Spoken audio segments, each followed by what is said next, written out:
What is happening, guys? It is Tuesday, November 2nd. It's your man, Matt, from the DFS 5-Pack. I am clearly rocking it solo.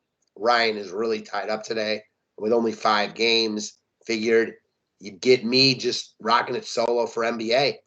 I've had a nice couple of days in the NBA, so excited to get after it again tonight. Still waiting on a ton of injury news, so it's really difficult to break this slate down as of now. Obviously, will be much, more detailed when the write-up comes out. But even then, I mean, a couple of late games we're waiting for injury news. So again, as always with NBA DFS, if you're going to play, be available and be able to late swap because that can make all the difference on many a slate.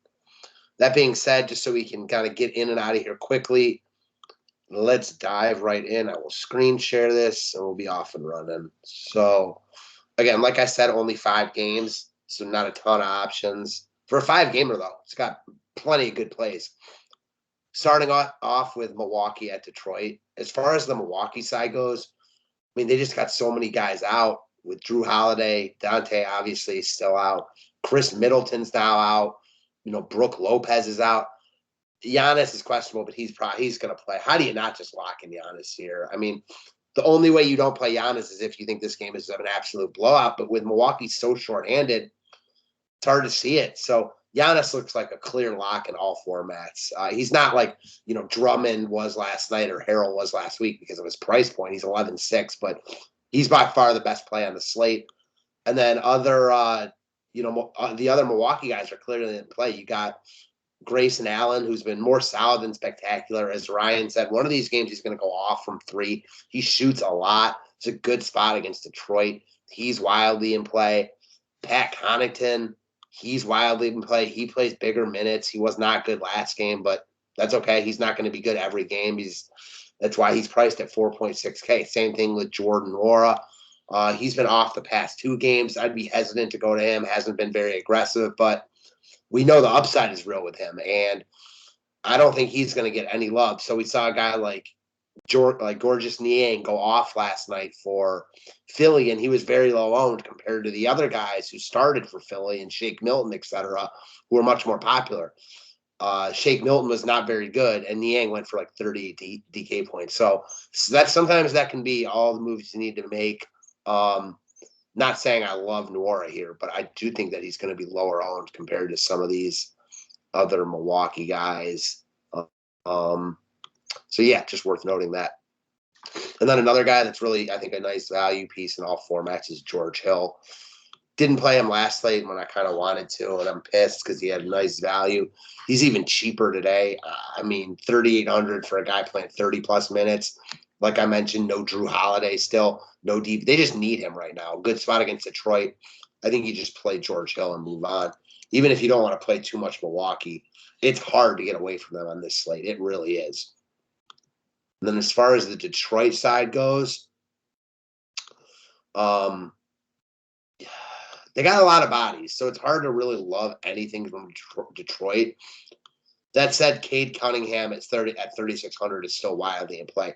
Wasn't good in his debut and only played 19 minutes and isn't going to play, 30-plus minutes here, but this is the number 1 overall pick in the draft. Like, he's clearly got upside at 3,600, and I think you can definitely play him in this spot, regardless of how many Milwaukee guys you play. Other than that, from Detroit, no one really I'm dying for. I mean, Trey Lyles is a fine value play, but that's about it. So I think there's just other better spots on the slate. 1 second, guys. Got something in my throat. All right, sorry about that. All right, moving on. So I think you load up on Milwaukee, and then you play Cade Cunningham if you want. You don't have to, but I think he's a solid play. Next game is a little bit hard to speak on. Some injuries we're still waiting on, specifically Bam, who, if he plays, is just way too cheap at 7,500. He's a really solid look against the Dallas front court that has no one to stop him. That said, he didn't play last time out, so can't, totally say he's in here. That said, he was a full participant in Monday's practice, which kind of shows me that he's going to play here, which makes me like him a lot. Takes like Dedman and those other value plays, Markieff Morris, out of play. Although at 3,400, I don't hate him. I mean, with Max Strus out. That said, it's not like he was great last game with Bam out. So from the Miami side, definitely looking at Bam at 7,500. I mean, this should be a competitive game. I don't really want to pay $9K for Butler, but I don't hate it. The game should be competitive, even if it's not like the greatest for DFS purposes. I could certainly see, running a Butler, Bam, Luka game stack on a 5-game slate. You get the OT game. You could do a lot worse than that. That's for damn sure. That said, on paper, don't think Butler's really a guy I would play in like cash games. Bam, however, I think he's a really good, just strong cog type in all formats. From the Dallas side, they got injuries all over their front court. So Porzingis is probably not going to play. Man, this team is tough. It's tough. It's tough without knowing about Porzingis. If Porzingis plays, he's definitely in play. Maxi Kleber's now out, so expect a lot of minutes for Powell. They just won't play Boban a ton. He's just too much of a liability on defense. If they do, he's obviously in play. Honestly, it just makes me like Luka more. Luka, I know, hasn't been like amazing, but coming off a pretty good game against the Kings, I don't think many people are going to be on him at 11-1 here, especially with Giannis, such a strong play. Luka's interesting to me at lower ownership here. Again, with Dallas so shorthanded in the front court, I mean, he's going to be needing to rebound a ton, and we know he can do it. So I like Luka a lot. I think in cash games, he's not the priority, but in tournaments, he's always in play, and I like him quite a bit tonight. Another guy I like from Dallas is going to be Jalen Brunson. Wasn't very good last time out, but played 27 minutes, closed. You're going to see him close probably tonight, if Porzingis is out. So I think he's a fine look at 5,500. I do like the studs a lot in this game if I'm playing this game. If I'm not stacking this game, I think Brunson's a fine fill-in. But if I'm stacking it, I want Luka, Butler, and Bam. I think those are just the guys that I want. What's up with Lowry? Lowry was pretty good last game with Bam out. I feel like one of these games, Lowry's going to be good too. So if you're going all out with it, I could see playing Lowry as well. And he will get no love. I mean, on paper, he's not a great play on this slate. All right, Sacramento and Utah. This game should be pretty competitive. Tougher spot for the Kings. We'll go to them first. Ryan's boy, Richaun Holmes, continues to play really good ball. I don't know why his pro must have been a non-slate or something, but he's very affordable at 6,300. Tougher spot against Gobert, but I just think he's a solid look on this slate. This slate has a bunch of good centers in this price range, so he's not a must. But I like Holmes. And then guys like De'Aaron Fox reminds me a lot of Dame. Like, he just hasn't shot it well yet. We know the big game's coming. I mean, tough to say it's going to come in Utah against the Kings. But if you want to just play Fox every slate and wait for that monster game, I couldn't argue with you because it's coming sooner rather than later. I'll say that with high confidence.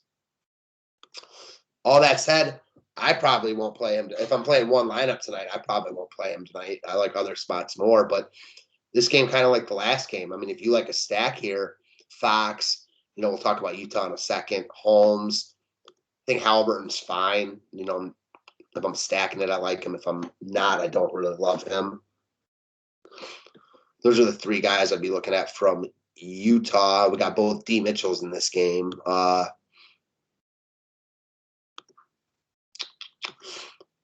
think Davion Mitchell's like an intriguing pivot off of, presumably chalky. Let's see. He's the same price as George Hill. Cade Cunningham. Assuming Cade Cunningham gets a lot of love, which he's going to get a lot of love, I think you could pivot to Davion Mitchell, who's, is not going to have the role on this team that Cunningham will have with Detroit, but is clearly playing more minutes than Cunningham's going to play. And on any given day, Mitchell could easily outscore him. I want to go back and touch on Milwaukee quickly because I forgot to talk about Thanasis, but we'll get back there. Yeah, other guys from Utah. Again, I mentioned center's kind of loaded, but Gobert's having a great year. Good spot against Sacramento. I think he's a solid look here, especially, with the ability to roster a center at utility. I'm always a fan of Donovan Mitchell. I could definitely see running, Fox, Mitchell, Gobert, Holmes, one of the other guys. I don't love the secondary Utah pieces when they're all healthy, like Clarkson and Ingles. Conley, I think, is fine, but all those guys are fine to me. If I'm playing any of them, it's going to be Mitchell and then Gobert. And then from Sacramento, it's Holmes and Fox with Halliburton kind of on the outskirts and Davion Mitchell as a, GPP long shot. All right, so let me go back to Milwaukee quickly because another guy that's getting a lot of love that's going to play a ton is going to be Thanasis, Giannis's brother. Ball last time out played 32 minutes. I mean, I don't know. Kind of be more. I think I like to pivot to Portis a lot more, especially at ownership. Thanasis starting 3,100 cash game lock. Tournaments interested in the pivot. Don't think you have to fade him though. All right, Pels and Suns. This game's real hard to talk about without knowing about Brandon Ingram. Zion's already out. Brandon Ingram questionable.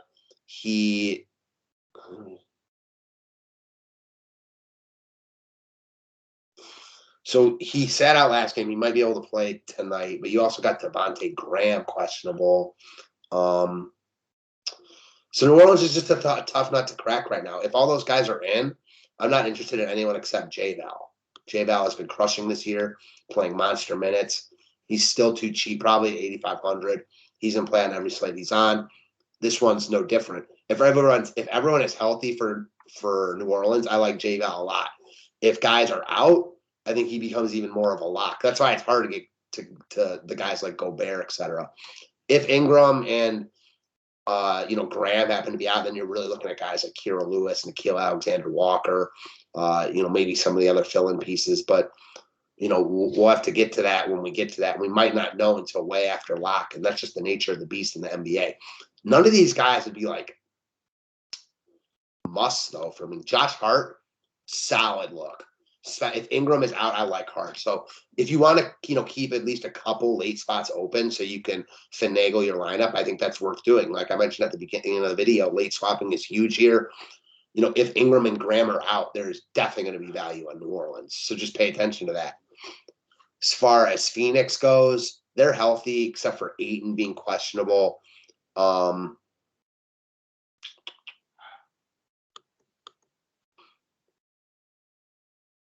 I don't know. He didn't come back after playing in Cleveland. He was playing really well, and he was coming off a great game before that. If he plays, I think he's got a big upside at 6,800. But the real value here comes with, JaVale McGee if he's out. I mean, JaVale McGee all of a sudden becomes then like the lock of the night, like we've had with Drummond and Harrell recently. At 3,400, he can crush value. And I kind of don't think Ayton's going to play. Let's check their schedule real quick.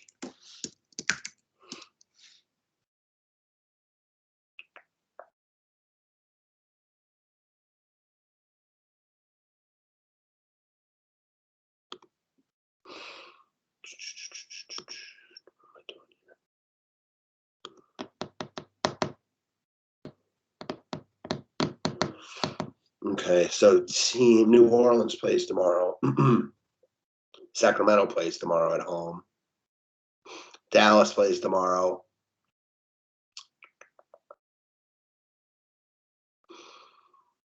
That's it. So, if that makes you want to consider some other teams tonight, I get that. Ayton is tricky. If he doesn't play, you just lock in JaVale. If he plays, I think Ayton's in play, but far from a lock. And then the other guys from Phoenix, I mean, I think they're priced fairly. I don't have any problem with them. I like other guys on the slate more, but Booker's fairly priced at 8K. Chris Paul's fairly priced at 7,600. I think these guys are just in play. I don't think you have to play them. I don't think you have to fade them. They're not the strongest plays on the board, but if you land on them, I get it. It also gives you flexibility for late swapping. So if you have a tiebreaker between them and a guy from, Miami, let's say, I get going to the guy from the later game. Because then we got Houston and the Lakers. The Lakers, as of now, look like they're going to be healthy today, which takes me off them. I mean, these guys are questionable, but he's probable. If LeBron is out, it changes everything. It puts Ross as like a lock, and then Westbrook, and then AD as a really good play. Other guys become in play. Assuming they all play, not really looking to get to any of them. I just, they're all kind of priced affordably, and then the other guys just don't really do it for me. I will say, though, if LeBron is out, I think you lock in Westbrook. As far as Houston goes, Daniel Theis and Jae'Sean Tate are both questionable. I don't know. I kind of expect at least one of them to play, but if they're out, and kind of even if they aren't out, guy Alperen Sengun, who has been really good, and this kid was really good professionally before he got drafted. I mean, like, he's good. He dominated in the preseason. Like, you look at the game log in 20 minutes, 24 minutes, he's crushed value. This is a guy that picks up stats in a hurry. I kind of like him as a cheap value flyer in tournaments regardless. The more guys that are out for Houston, the better. Let's see something quickly. I wish he were a little bit cheaper. I mean, of course I do, because I wish everyone were cheaper, but I think he's flying way under the radar, and I like the idea of getting to him here, especially considering this game could easily get out of hand. If you think this game stays close, you want to rock with like a Christian Wood. Weird, they just played the Lakers. So they're playing the Lakers back-to-back games here in LA.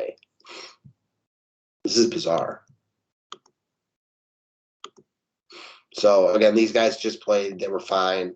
If you think it's a better game, and this is another game, I've mentioned it with a couple games on the slate, but it's the truth, especially on a small slate like this. Game stacking is fully in play, especially if, like, LeBron is out and you go, like, Westbrook, AD, and then all those Houston guys. The Houston guys are cheap besides Wood. So, yeah, that makes sense to me. A lot of different ways to go on this slate. That said, like, if you're building one cash game lineup, you just want as much Milwaukee, really. If you're building one lineup right now, I think you're going Hill,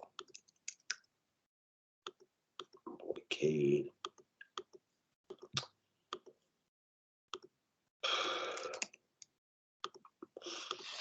Does look like Chris Paul is getting a lot of love at his price point. I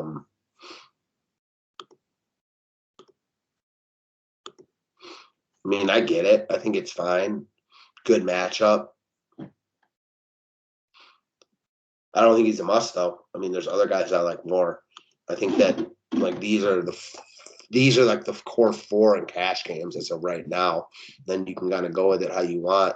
A lot of different ways to go with it. I mean, depending on who you like. Another guy I talked about a lot that I like a lot. It's going to get love is J-Val. I think he's a strong play in all formats. He's actually, like, not getting love. He's not getting as much love as he should. People aren't really buying into it, and I'm not sure why. The only reason he never did this before is because he never got the minutes. Well, now he's getting the minutes. I guess if you run Jade out here, makes you like Chris Paul a little bit more.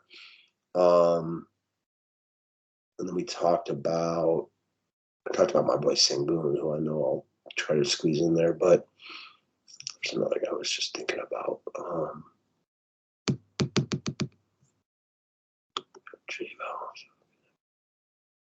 You could obviously go, Gobert or JaVale McGee. Let's say that what's his name is out, DeAndre Ayton, then you lock in McGee. I mean, this easily, see right here, What happens if I put J-Val at, I got 84. Can I make this work at all? Do either of these guys have small forward? I mean, Ingram might not even play. If I can get, if Finesse is only power forward, or any of these guys small forward, I don't think so. Yeah, none of these guys are small forward, which sucks. So, I mean, let's just put it like this, though. Let's say even with, let's just take a tournament approach on this now. I think you can still use these two value pieces from this game under 4K. I mean, look how much that gives you. Takes up 2 guard spots. But then, like I talked about, how many people are going to play this Miami-Dallas game? And I'm intrigued. So, throw in Bam. And we'll go. Oh, this makes it even better because remember McGee and 8 utility. So Bam.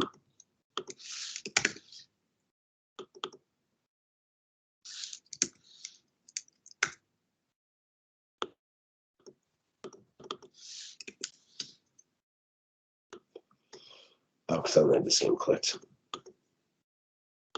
All right, so now I'll go Butler. Only small forward eligible. So then I can go Luka. I can go Luka wherever. So we can throw Luka at the guard or the forward. And so then at power forward, I mean, we got a lot of options. So, I mean, you guys can obviously figure it out from here. It sucks there's so many good centers, but could go, if what's his name? Brandon Ingram's out. Give me Josh Hart. And then give me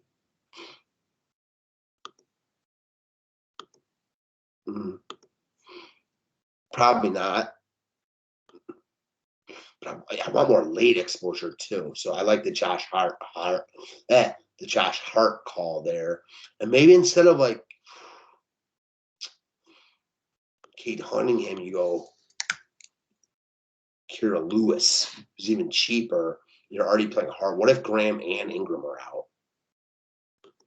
Then all of a sudden, still can't get anyone. There's no forwards in that range. What am I talking about? We can put Luka forward. Then who's a guard we like? Lowry, who I love in this game.